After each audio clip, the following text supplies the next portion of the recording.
ಕೆಂಬಾವಿ ಪಟ್ಟಣದಿಂದ ತಾಳಿಕೋಟೆ ತೆರಳುತ್ತಿದ್ದ KSRTC bus Aldal ಹೊರವಲಯದಲ್ಲಿ ಪಲ್ಟಿಯಾಗಿ 90ಕ್ಕಿಂತ ಹೆಚ್ಚು ಮಂದಿ ಗಾಯಗೊಂಡ ಘಟನೆ ನಡೆದಿದೆ. ಬಸ್ ಚಾಲಕ ಕುಡಿದು ವಾಹನ ಚಲಾಯಿಸುತ್ತಿದ್ದರಿಂದ ರಸ್ತೆ ಬಿಟ್ಟು ಬಸ್ ಜಮೀನನ್ನ ಪಲ್ಟಿಯಾಗಿದೆ ಎಂದು ಬಸ್ನಲ್ಲಿದ್ದ ಪ್ರಯಾಣಿಕರು ಹಾಗೂ ಸ್ಥಳೀಯರು ಆರೋಪಿಸಿದ್ದಾರೆ.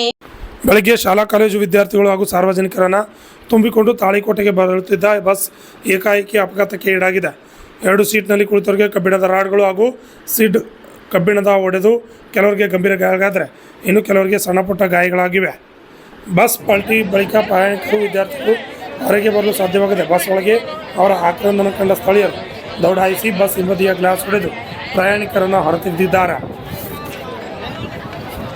ಅಪಘಾತಕ್ಕೆ ಒಳಗಾದ ಬಸ್ ಸಂಖ್ಯೆ KA33 F0394 ಚಾಲಕನಿಗೆ ಸ್ಥಳೀಯ ಹಾಗೂ ಪ್ರಯಾಣಿಕರು ಹಿಗ್ಗಾಮುಗ್ಗಾ ತಿಳಿಸಿ ಆಸ್ಪತ್ರೆಗೆ ಕಳಿಸಿದ್ದಾರೆ. ಬಸ್ ಪಲ್ಟಿ ಬಳಿಕ ಜಮೀನಿನಲ್ಲಿ ಇದ್ದ ವಿದ್ಯುತ್ ಕಂಬಕ್ಕೆ ತಾಕಿ ನಿಂತಿದ್ದರಿಂದ ಪ್ರಯಾಣಿಕರ ಜೀವನ ಉಳಿದಿದೆ. ಒಂದು ವೇಳೆ ಕಂಬ ಇಲ್ಲದಿದ್ದರೆ ಬಸ್ 3-4 ಪಲ್ಟಿ ಹೊಡೆದು ಬಹುತೇಕರು ಸಾವನ್ನಪ್ಪಿದ್ದರು ಎಂದು ತಿಳಿದು ಬಂದಿದೆ. Bureau report RJ32 Kannada news, Kembhavi.